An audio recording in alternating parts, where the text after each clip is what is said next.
사도신경으로 우리의 신앙을 고백합니다. 전능하사 천지를 만드신 하나님 아버지를 내가 믿사오며 그 외아들 우리 주 예수 그리스도를 믿사오니 이는 성령으로 잉태하사 동정녀 마리아에게 나시고 본디오 빌라도에게 고난을 받으사 십자가에 못 박혀 죽으시고 장사한 지 사흘 만에 죽은 자 가운데에서 다시 살아나시며 하늘에 오르사 전능하신 하나님 우편에 앉아 계시다가 저희로서 산 자와 죽은 자를 심판하러 오시리라. 성령을 믿사오며 거룩한 공예와 성도가 서로 교통하는 것과 죄를 사하여 주시는 것과 몸이 다시 산 것과 영원히 사는 것을 믿사옵나이다. 아멘.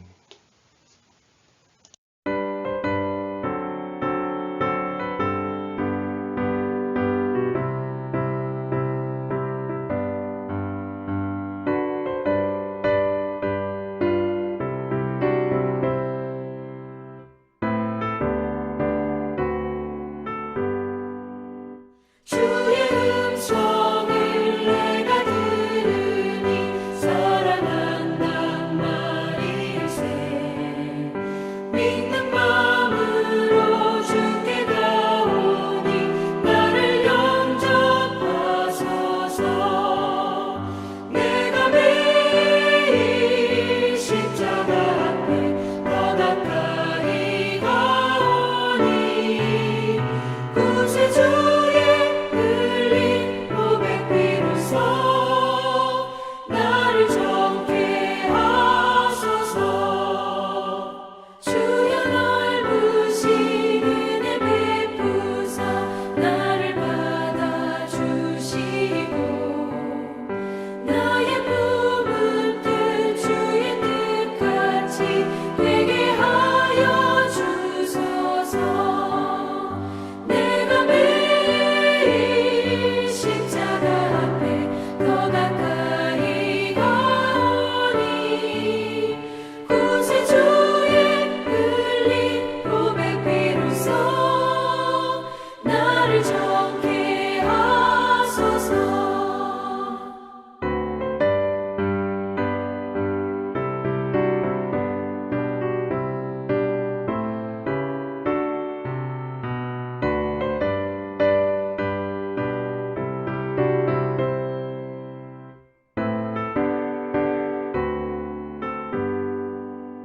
주의 보좌로 나아갈 때에 어찌하니 기쁠까.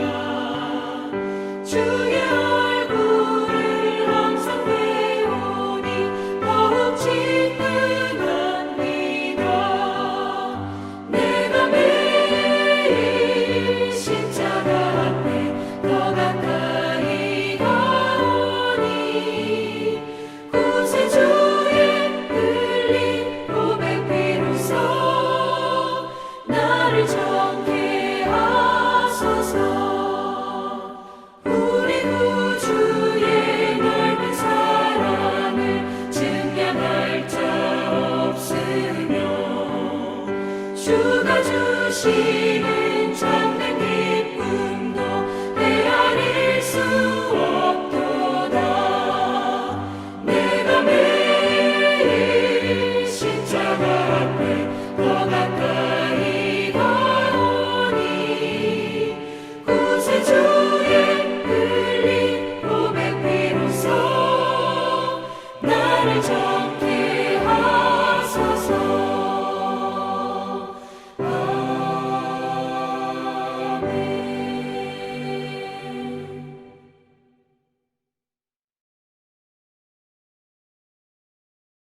할렐루야. 오늘은 하나님께서 책임지시는 사람들이라는 제목으로 하나님의 말씀 함께 나누겠습니다. 이스라엘 백성들에게 광야의 생활은 그들이 약속의 땅인 가나안에 들어가기 위한 목적이 있는 여정이었습니다.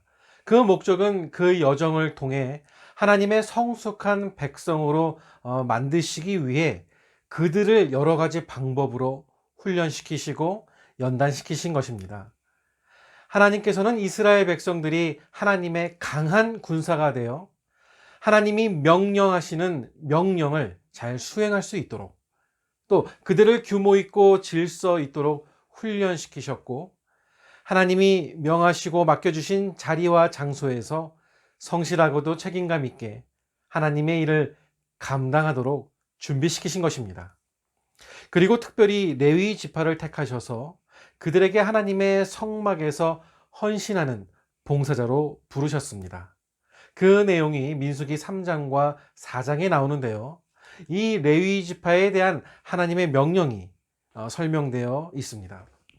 민수기 3장의 전반부에서는 레위 지파가 이스라엘의 백성을 대신하여 하나님께 전적으로 봉사하는 지파로서 택함을 받은 내용이며, 3장 중반부 말씀은 레위 지파의 각 자손과 종족들이 성막을 중심으로 어느 방향, 어느 위치의 자리를 잡아야 하는지에 대하여 알려주고 계시고, 동시에 어떠한 직무를 분담해서 감당해야 하는지에 대해서 말씀해 주고 있습니다. 오늘 설교를 통해서 집중하여 이 강설할 내용은 하나님이 자손별로 위치를 정해 주시고 그들이 감당해야 하는 업무를 배정해 주셨다는 겁니다. 여러분 17절을 보시기 바랍니다. 레위의 아들은 총 3명이 있었고 이 아들의 이름대로 이 자손들이 나뉘어져 있습니다. 게르손 자손, 고핫 자손, 무라리 자손, 이렇게 3 자손들이 하나님을 섬기고 성막의 일을 분담해서 맡고 있었습니다. 성막이 정 가운데 있다면 성막을 기준으로 가장 가까운 자리에 레위 지파들이 자리를 잡고 그 다음에 12지파가 자리를 잡은 것입니다. 레위 지파가 성막과 가장 가까운 곳에 자리를 잡도록 명하신 것은 그들이 성막에서 봉사를 해야 하기 때문이고, 동시에 다른 12지파 사람들이 함부로 성막에 접근하지 못하도록 경계의 역할을 할 수 있도록 하기 위해서였습니다. 우선 동쪽은 성막의 입구가 있는 곳이라 모세를 비롯해 아론과 그의 아들들이 자리를 잡고 진을 쳤습니다. 서쪽에는 게르손 자손이, 남쪽에는 고핫 자손이, 북쪽에는 무라리 자손이 자리를 잡고 진을 쳤습니다. 여러분, 오늘 본문의 말씀은 이 시대의 교인들에게 아주 중요한 메시지를 전해주고 있습니다. 공동체 안에서는 다 일을 해야 한다는 것입니다. 일을 하는 자와 일을 하지 않는 자에 대한 평가가 있기 때문인데요. 하나님이 평가하신다는 거죠. 사람이 평가할 수는 없습니다. 하나님 앞에서는 나이 많은 자나 어린 자, 경험이 많은 자나 적은 자, 그리고 물질이 있고 없음의 차이를 의식할 필요가 없습니다. 신앙생활에 중요하지 않기 때문입니다. 정말로 신앙생활에 중요한 것은 하나님의 전에서, 그러니까 교회에서, 공동체에서 내가 하나님의 일을 잘 감당하고 있는지를 고민하는 나인가 아닌가입니다. 하나님께서 원하시는 우리의 신앙생활은 오직 하나님만 바라보는 것입니다. 우리의 삶에 세상은 늘 거친 공격을 해옵니다. 이런 혼란스러운 세상 속에서 정신 똑바로 차리고 하나님만 바라본다는 것은 어떻게 생각해 보면 기적과 다름이 없습니다. 그러나 하나님께서는 그렇게 살라고 하셨습니다. 할 수 있다고 하셨습니다. 그래야 하나님이 주시는 온전한 복을 받을 수 있다고 하셨습니다. 여러분, 우리는 그 복을 받아야 합니다. 그 복은 나에게 아주 중요하기 때문입니다. 그 복 때문에 내가 살고, 내 가족이 살고, 내 주변이 사는 것입니다. 여러분, 요새는 그 사회에 영향력을 끼치는 사람들의 이 직업군이 참 다양해진 것 같습니다. 유튜버, 여러분이 이 동영상을 보시는, 또 우리가 예배를 드리는 이 유튜브가, 그리고 또 그 유튜버를 하는 사람을 유튜버라고 하는데, 이 영향력이 상당합니다.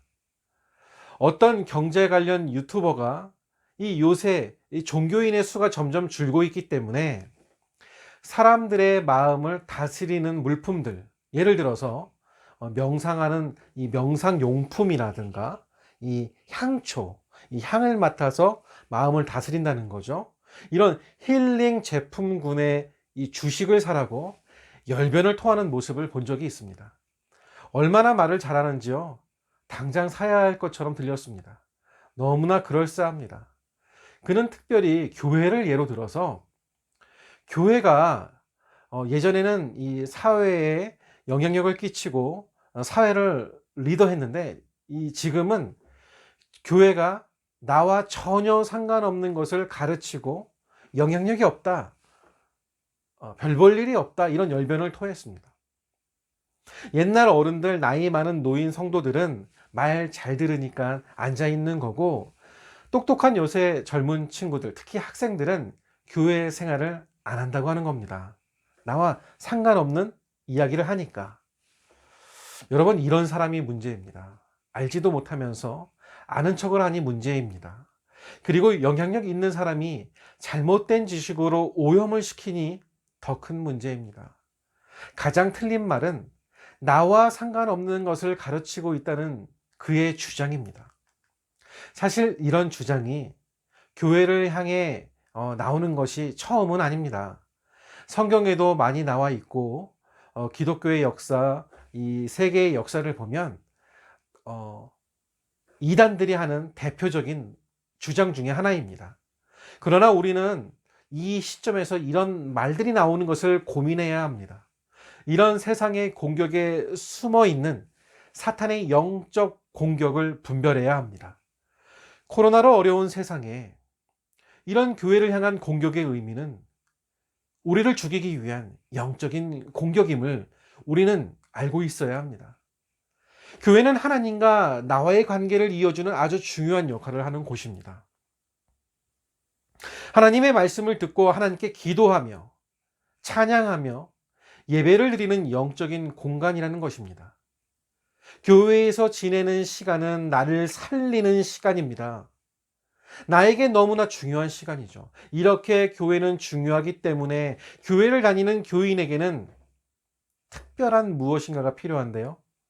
그 특별함이 교인을 더 능력 있게 하는 것입니다. 교회를 오래 다니는 게 중요한 게 아니라 그 능력을 소유하는 게 더 중요하다고 저는 생각을 하는데요. 그것은 바로 하나님의 말씀에 대한 순종, 그리고 말씀을 대하는 우리의 태도입니다. 오늘은 교인을 봉사자라고 표현을 하려고 합니다. 선택받고 훈련받은 사람만 봉사자, 사역자가 아니기 때문입니다. 특별히 우리 바라본 교회 같이 작은 교회는 다 봉사자가 되어야 합니다. 그래야 중요한 교회를 아름답게 운영할 수 있기 때문입니다. 오늘 말씀을 통해서 하나님의 일을 하는 봉사자의 올바른 태도에 대해 교훈 받으시고 은혜 받으셔서 하나님께서 주시는 복을 많이 받으시는 성도들 되시길 간절히 소원합니다. 오늘 말씀을 통해 알 수 있는 하나님의 일을 하는 봉사자의 올바른 태도를 세 가지로 말씀드리려고 합니다. 첫째로는 하나님의 일은 질서 있고 규모 있게 감당해야 한다는 것입니다. 이 교훈은 민수기를 통해 지속적으로 우리에게 말씀해 주시는 교훈인데요. 하나님의 일은 질서가 있어야 하고 규모 있게 함으로 함부로 방종하게 해서는 안 된다는 것입니다. 신앙생활에 가장 조심해야 할 것이 무질서입니다. 특별히 교회에서 봉사를 할 때도 정말 유념해야 할 것이 방종입니다. 마음대로 한다는 뜻이죠. 우리는 모든 것을 다 은혜롭게 합시다 라는 이런 말을 좋아합니다. 그런데요, 은혜롭게 하라는 말이 무질서하게 네 맘대로 네가 하고 싶은 대로 방종하게 하라는 것은 아니라는 것을 반드시 기억하셔야 합니다. 은혜롭게 하라는 것은 하나님이 정해주신 말씀의 기준과 원리에 따라서 하나님의 일을 감당해야 한다는 전제 조건이 붙어 있는 것이라는 것입니다. 하나님의 말씀의 기준과 원리는 자연스럽게 질서와 규모 있는 모습의 이 결과, 열매를 맺게 됩니다. 두 번째로 하나님의 일은 서로 합력하여 선을 이루어야 하는데요. 성막은 제법 규모가 큰 천막이었습니다. 이 성막을 이동할 때마다 매번 분리해서 옮기는 것도 큰일이요, 다시 조립하는 것도 큰일이었습니다. 아마 한번 성막을 분리하고 다시 조립하는 일만 해도 하루 종일 걸릴 것입니다. 이러한 일을 효과적으로 잘 하기 위해서는 하나님께서 이 각 자손별로 업무를 분담하여 체계적으로 일을 할 수 있도록 각자의 임무를 정해 주셨습니다. 그렇게 할 수 있도록 게르손 자손들은 천막을, 고핫 자손들은 성물을, 무라리 자손은 성막의 뼈대와 기둥들을 관리하도록 정해 주셨습니다. 레위 지파의 각 자손들은 하나님이 맡겨주신 분야에서 최선을 다해 책임감 있게 그들의 임무를 감당해야 했습니다. 봉사의 원리는 하나님이 맡겨주신 일들을 꾸준하고 성실하게 잘 감당하는 것입니다. 세상 사람들은 다재다능하다라는 말을 좋아하죠. 모든 일들에 만능이기를 원하는 것이 세상입니다. 그러나 하나님의 일꾼들은 다재다능하거나 만능적으로 모든 일을 다 잘하지 않으셔도 됩니다. 오히려 내가 모든 일을 다 잘한다면 다른 사람들이 해야 할 일을 내가 하게 되는 것입니다. 내가 재능이 많아서 모든 봉사를 다 한다면 다른 이들이 하나님께 봉사할 기회를 잃어버릴 수도 있다는 것이죠. 봉사의 원리는 자신의 재능에 맞게 하나님이 맡겨주신 일을 꾸준하게 그리고 성실히 잘 해내는 것을 말합니다. 꾸준하고 성실히 그 일을 하다 보면 더욱 전문성 있게 그 일을 잘 해낼 수 있게 될 것입니다. 봉사를 함에 있어서 또한 중요한 것은 서로 합력과 조화입니다. 성막을 분리하고 조립하는 일, 또한 성막을 관리하는 일은 혼자서 감당할 수가 없습니다. 성막 안에서 예배를 드리고 여러 하나님의 일을 감당하는 것도 제사장들만 감당하기 힘이 듭니다. 그래서 하나님은 레위 지파를 부르셔서 제사장을 도와 성막의 일들을 함께 돕도록 명령하신 것입니다. 그리고 레위 지파 안에서도 각 자손별로 여러 임무를 분담하여 일이 효율적이고 전문성 있게 진행될 수 있도록 계획하셨습니다. 사랑하는 성도 여러분, 각자가 맡은 자리에서 최선을 다하고 성실하게 그 일을 감당하시기 바랍니다. 동시에 함께 부르심을 받은 일꾼들이 함께 주의 일을 감당하고 있다고, 하나님께 영광이라는 같은 목표를 가지고 이 일을 한다라는 그 사실을 항상 기억해 주시길 바랍니다. 이렇게 할 때에 결국 이 모든 것이 협력하여 아름다운 조화를 이루게 될 것입니다. 세 번째로 하나님의 일은 하나님이 세우신 지도자의 지도와 통솔이 필요합니다. 32절을 보시기 바랍니다. 대제사장 아론의 아들 엘르아살이 레위 지파 사람들을 통솔하라고 말씀하고 있습니다. 일반적으로 하나님은 모세를 통하여 율법을 비롯해 하나님의 뜻을 백성들에게 전달하셨고, 아론을 통하여 성막의 모든 일을 지도하고 감독하도록 하셨습니다. 엘르아살은 그의 아버지 아론을 도와서 성막의 일을 심우하는 협력자로서 위치하며 레위 사람들을 관리하는 업무를 맡았습니다. 이 말씀을 통해 하나님은 분명 이스라엘 전체의 지도자로는 모세를 세우셨고 종교적인 지도자로서는 아론을 세우신 것을 확인할 수 있습니다. 그리고 성막 안에서의 모든 업무는 아론의 아들들이 지도자로서 관리했던 것을 확인할 수 있습니다. 좋던 싫던 사람이 모이는 곳엔 리더가 필요하죠. 지도자가 필요합니다. 출애굽기를 비롯하여 레위기, 민수기의 중요한 교훈 중 하나가 하나님이 모세와 아론을 세우시고 각 지파별로 지도자들을 세우는 모습과 이유들을 알려주시는데요. 중요한 내용입니다. 지도자의 역할은 하나님의 말씀에 따라서 하나님의 백성들을 잘 지도하고 이끄는 역할을 하는 것이죠. 어떤 사람들은 이러한 성경적인 가르침을 무시하고 그리스도인들끼리는 하나님 외에 다른 지도자가 필요 없다라고 주장하는 사람들도 있습니다. 각자가 스스로 하나님께 기도하고 각자가 스스로 하나님께 응답받으면 된다는 것이죠. 물론 각자가 하나님께 기도하고 응답받는 것이 맞는 말입니다. 누군가가 나 대신 기도해 주고 내가 받아야 할 응답을 대신 받아줄 수는 없습니다. 가끔씩 예언의 은사가 있거나 신령한 은사가 있다는 목회자들을 찾아다니면서 기도 받으러 다니는 성도들이 있는데 그것은 아주 조심해야 할 행동입니다. 목회자가 기도해주면 더 잘 응답되고 성도가 기도하면 덜 응답된다는 가르침도 잘못된 것입니다. 목회자나 사역자나 성도나 모두가 하나님 앞에서는 동일한 하나님의 백성입니다. 그러나 그럼에도 불구하고 하나님은 교회를 세우셨고 그 교회를 이끌고 지도하도록 목회자를 세우셨습니다. 예수님이 베드로에게 예수님의 양을 잘 돌보라고 명령하셨듯이 목회자 역시 하나님이 맡겨주신 양들을 잘 돌봐야 하는 사명을 받았습니다. 목회자라는 말 속에는 목자라는 의미가 포함되어 있는데요. 목회자는 예수님과 같은 주인 되는 목자는 아니지만 작은 목자로서 부르심을 받았다는 이야기입니다. 그러므로 예수님의 뜻에 따라서 하나님의 말씀에 따라서 성도들을 바르게 지도하고 가르치는 일은 목회자들의 사명이라는 것을 우리가 기억해야 하겠습니다. 일종의 영적인 교사라고 보시면 유익하겠습니다. 교사와 학생과의 관계는 인간과 인간의 관계로 보면 평등합니다.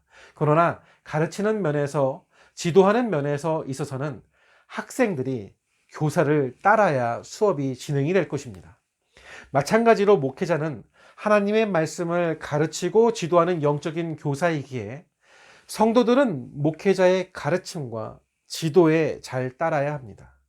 그것이 지도자를 세우신 하나님의 뜻이요 성경적인 원리인 것입니다. 그렇다고 목회자가 성도의 모든 것을 사사건건 참견해서는 안 될 것입니다.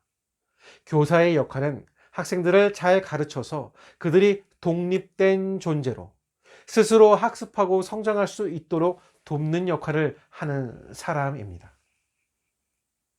또한 한 사회의 구성원으로서 올바른 인성을 가지고 자랄 수 있도록 돕는 역할을 하죠. 마찬가지로 목회자 역시 성도 각 개인을 하나님 앞에 성숙한 성도로 이끄는, 세우는 역할을 합니다. 성도 한 사람 한 사람이 하나님을 온전히 알아가고 사랑할 수 있는 존재들이 되도록 하나님과 교제하며 하나님을 닮아가는 사람이 될 수 있도록 돕는 사람들입니다. 그리고 동시에 함께 부르심을 받은 성도가 서로 협력하여 선을 이루는 삶을 살 수 있도록 돕습니다. 이런 일은 성도 개인이 혼자서 감당할 수가 없기 때문에 하나님이 특별히 목회자라는 지도자를 교회에 세워서 그 일을 감당하게 하신 것입니다. 한 교회의 목회자를 세우신 것은 그 목회자를 통하여 하나님의 말씀을 바르게 알아가고 그 말씀에 따라 올바르게 믿음의 생활을 할 수 있도록 지도하고 양육하기 위해서라는 것입니다. 그러므로 성도들은 목회자가 하나님의 말씀을 바르게 연구하고 선포할 수 있기 위해서 많은 기도를 해 주셔야 합니다. 너무나 중요하죠? 기도해 주셔야 합니다. 목회자가 잘못되면 목회자가 잘못된 말씀을 전할 것이고 그러면 성도들도 잘못될 수 있기 때문입니다. 교인도 교회에서 신앙생활에 조심해야 할 것이 있습니다. 목회자에게 사사건건 모든 일을 물어보는 성도들이 있는데요. 직장 문제, 자녀 문제, 결혼 문제 등등 이게 하나님의 뜻일까요? 이 직장을 다녀야 할까요? 이 사람과 결혼해야 할까요? 많은 질문들을 하시죠. 상담 차원에서는 그렇게 물어볼 수는 있지만 습관적으로 모든 일을 목회자에게 물으며 의지하는 사람들은 잘못된 행동입니다.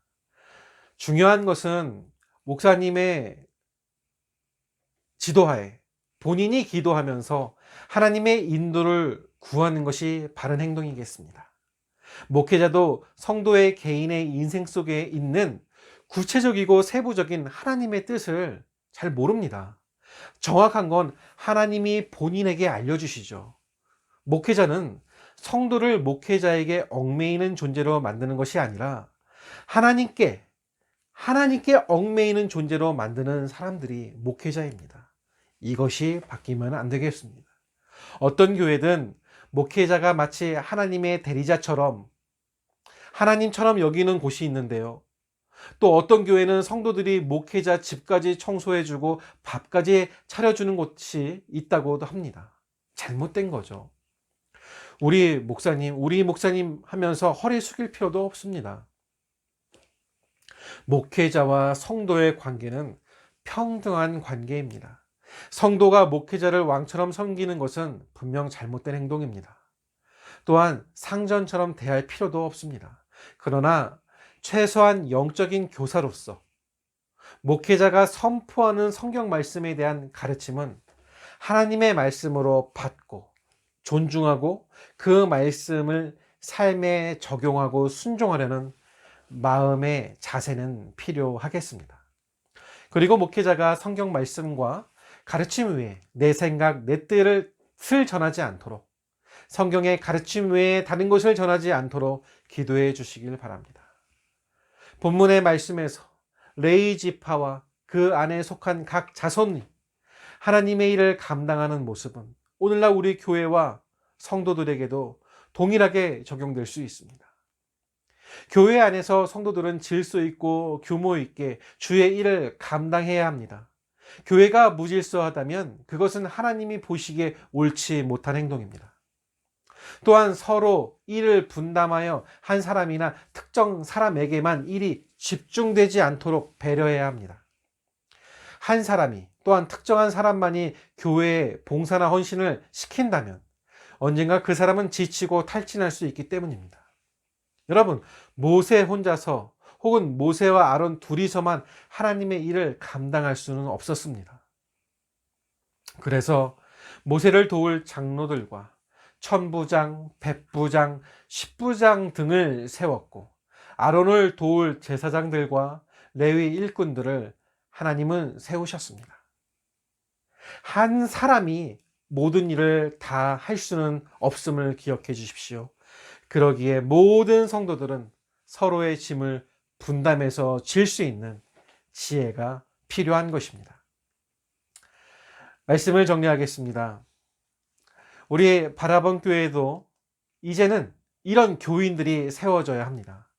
그동안에는 가정교회로서 또 10평 작은 교회로서 누가 섬길 것 없이 먼저 섬겨주시는 모범적인 교회 생활을 해 주셨습니다. 그리고 교회에서 진행했던 교육에도 성실히 참여해 주셔서 서리 집사로 1년간 잘 섬겨 주셨습니다. 그러나 코로나라는 상황에서 우리는 제법 긴 시간 동안 어쩔 수 없이 교회 예배를, 대면 예배를 중지해야만 했습니다. 그리고 대안으로 영상 예배를 함께 드렸습니다. 돌아보니 너무나 많은 일이 있던 것 같습니다. 그러나 더 이상 힘들어 해서는 안 되겠습니다. 이제 우리는 일어나야 합니다. 우리는 복음을 위해 나와 상관 있는, 나에게 아주 중요한, 내 삶에 아주 중요한 하나님의 말씀을 위해 이제 교회를 운영해야 합니다. 그 시작을 새로운 성전에서 해야 되는 상황입니다. 지금 교회를 얻기 위해 기도하며 알아보고 있는 중입니다. 그러나 보증금과 월세가 만만치가 않습니다. 우리 바라본 교회 교인들과 함께 기도해야 할 때입니다. 하나님께서 예비하신 성전을 잘 찾아갈 수 있도록 우리가 함께 기도할 때입니다. 그리고 오늘 말씀대로 우리 사랑하는 성도 여러분, 봉사자로 섬겨주셔야 합니다. 어떤 이는 교사로서, 어떤 이는 안내자로서, 어떤 이는 예배위원으로서, 어떤 이는 주방 봉사자로서 하나님이 각자 맡겨주신 일이 있습니다. 우리는 하나님이 맡겨주신 자리에서 최선을 다하고 성실하게 그 일을 잘 감당해야 합니다.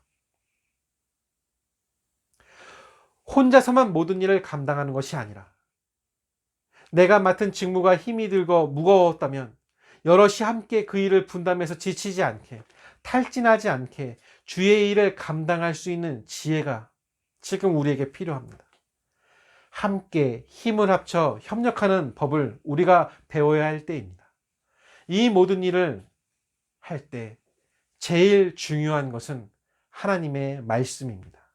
하나님의 말씀이 기준이 되고 원리가 되어서 하나님의 일을 감당할 수 있는 것입니다. 그리고 동시에 하나님이 세우신 지도자들의 통솔에 따라서 질서를 지키면서 규모 있게 주의 일을 잘 해야 합니다. 교회 전체적으로는 목사인 제가 일을 하고 업무적으로는 이미순 사모와 교회 일을 맡아서 하고 있습니다.